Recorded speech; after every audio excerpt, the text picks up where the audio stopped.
자,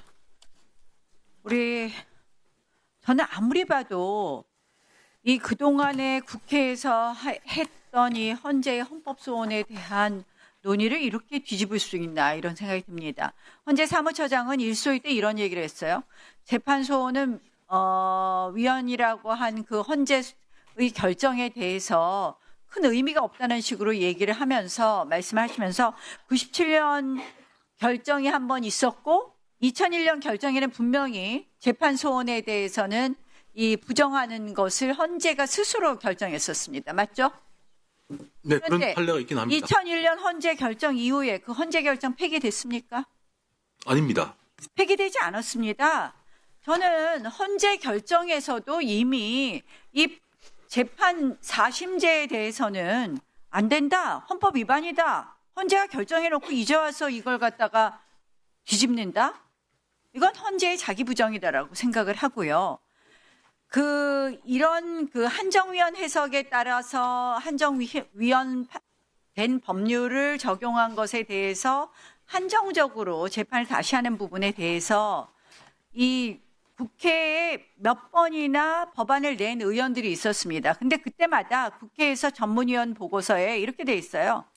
헌법상 최고법원의 의미를 둔 이 헌법 규정에 큰 혼란이 생긴다. 그래서 이 제도를 만들면 되지 않는다는 것이 전문위원회 보고서였고 2009년에 또 2018년에도 이춘석 의원 등이 헌법재판소 개정안을 또 발의하니까 역시 같은 취지로 지적을 해서 심사가 되지 않았습니다. 2013년에도 역시 헌재법 개정 의견을 국회에 제출했는데 그때는 헌재 소장이 냈죠. 국회에서 역시 심사 없이 폐기되었습니다. 헌법이 바뀌지 않았습니다. 무엇이 바뀌었습니까? 오로지 바뀐 것은 이재명 대통령의 죄를 지우기 위한, 여기 저희가 다 써놨잖아요. 이 이유밖에 없습니다. 아무것도 바뀌지 않았는데 지금 갑자기 이 위헌적인 이 재판 소원이라는 이름으로 사심제를 내민다? 저희 사법제도는 독일 제도가 아닙니다. 오스트리아식 사법제도입니다. 오스트리아식 사법제도는 절대로 이 재판 소원, 한마디로 판결을 다시금 헌법재판소에 가져가지 않는 것입니다.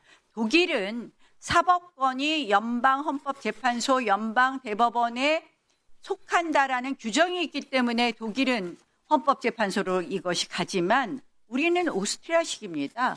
오스트리아식은 헌법재판소에 판결을 가지고 가지 않습니다. 이것은 대법원의 확정력, 판결의 확정력을 흔들고 그리고 무한 소송이 반복되게 하는 것입니다.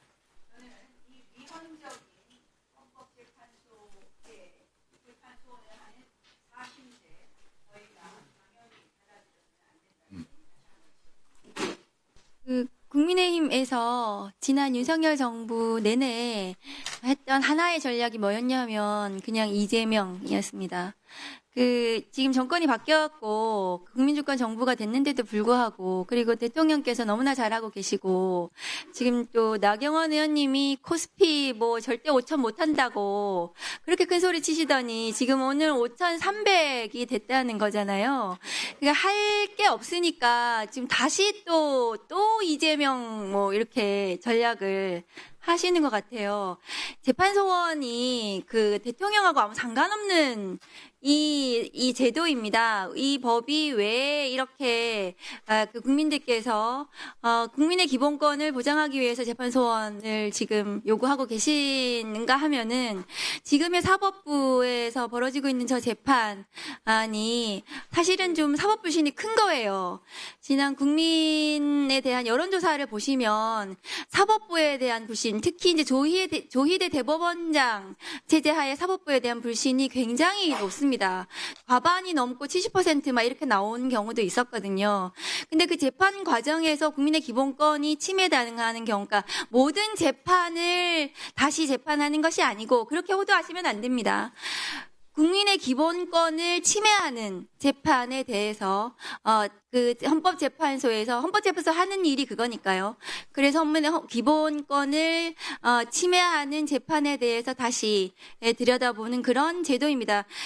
존경하는 문형배 헌재 소장님 소장 대행께서 이게 위헌이다라고 계속 얘기하셨다고 하셔서 제가 지금 뉴스를 계속 검색을 해봤거든요.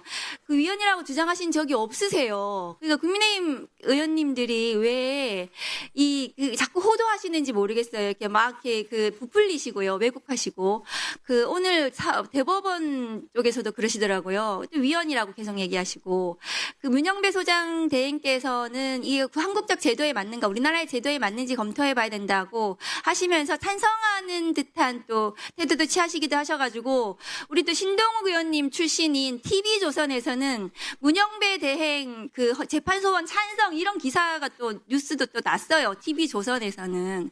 그러니까 아닌 주장을 가지고 이재명 대통령 때문에 이 재판소원을 한다. 그리고 이것은 위헌이라고 문영배 헌재 소장도 대행도 얘기했다. 이런 잘못된 주장을 계속 하셔서 국민들께 그건 좀 바로 잡고 싶어요. 헌법재판소에서 이 재판소원은 입법사항이다. 이렇게 결정을 내셨고 그 결정에 대해서 수많은 재판에서 한 2,000건 정도 재판에서 인용이 되고 있었다는 거죠. 그러니까 그 부분에 대해서 한 번만 더 헌재 사무처장님께서 설명을 좀 해주셨으면 좋겠습니다. 네, 알겠습니다. 헌법재판소법 68조 1항에 대해서는 헌법재판소가 과거 수차례 합헌적인 판결을 내렸습니다. 다만 한정위헌 결정 취지로 일부 법원이 헌법재판소가 위헌으로 결정한 취지의 법률조항을 그대로 적용한 재판은 위헌이다라는 식의 한정위헌 결정을 내린 바는 있습니다. 헌법재판소에는 원칙적으로 구류, 건바, 172 등 결정이 재판을 헌법소원의 대상으로 인정할지 여부는 입법자의 결정사항이라고 명시적으로 판시를 하고 있습니다. 조금 배치되는 결정이 99 헌바 461 등 결정인데 이 결정은 사실상 동일한 논리를 가지고 있습니다. 다만 이 결정은 결론에 있어서 조금 다른 이미지를 가지고 있는데 또 그 사건의 결론은 동일합니다. 그렇지만 이 판결은 헌법재판소의 기존 판례에 의해서 한 20번 정도 인용된 것에 반해서 종전의 판례는 한 2,000번 정도의 인용례를 가지고 있습니다. 그렇기 때문에 약간은 배치되는 뉘앙스를 가지고 있다 하더라도 주류적인 판례와 특정 재판관에 의해서 주로 사용되는 그러한 판례로 완전히 구별된다라는 점을 분명히 해드리고 싶습니다. 그리고 또 한 가지 더 말씀을 드리면 위원장님 말씀드려도 되겠습니까? 네. 아까 위원님께서 질문 중에 헌법 체계가 다르다, 사법 체계가 다르다라는 말씀을 하셨습니다. 독일의 경우에 있어서는 분명히 헌법의 장에서 또 사법의 장에서 최고법원으로서 헌법재판소를 명시하고 있습니다. 그리고 연방법원을 또 규정을 하고 있습니다. 그렇지만 연방헌법재판소가 규범통제, 재판소원을 하면서 반드시 명시하는 말이 있습니다. 연방헌법재판소는 최고법원으로서 재판소원을 담당하는 것이 아니라 헌법전문법원으로서 재판소원을 담당하라 한다라고 하는 설치를 반드시 하고 있습니다. 그리고 오스트리아의 경우에 있어서는 우리처럼 사법의 장을 두 개로 나눠놓고 있습니다. 하나는 법원의 장이고 하나는 헌법재판소의 장입니다. 그렇지만 오스트리아의 경우에 있어서도 2012년 행정소송법 개혁을 하면서 행정소송 사건에 있어서 재판소원을 허용하고 있습니다. 그렇기 때문에 오스트리아의 법제가 재판소원을 허용하지 않는다라는 것은 2012년 이전에는 사실입니다. 그렇지만 2013년 이후로는 행정사건에 한해서 재판소원을 같이 허용을 하고 있습니다. 아울러 민사사건과 형사사건에 있어서는 우리와 같은 68조 2항의 헌법소원을 아울러 채택을 하고 있습니다. 그렇기 때문에 1심 판결에서 적용될 법률 조항이 위헌이라고 판단을 하면 헌법소원의 형태로 바로 법률의 위헌 여부를 물어볼 수 있도록 하고 있습니다. 그렇기 때문에 우리의 사법제도와 독일, 오스트리아가 다르다마는 이유로 재판소원을 인정할 수 없다라고 하는 것은 우리 헌법의 해석에 있어서 다소 오류가 있지 않는가라는 말씀을 아울러 드립니다.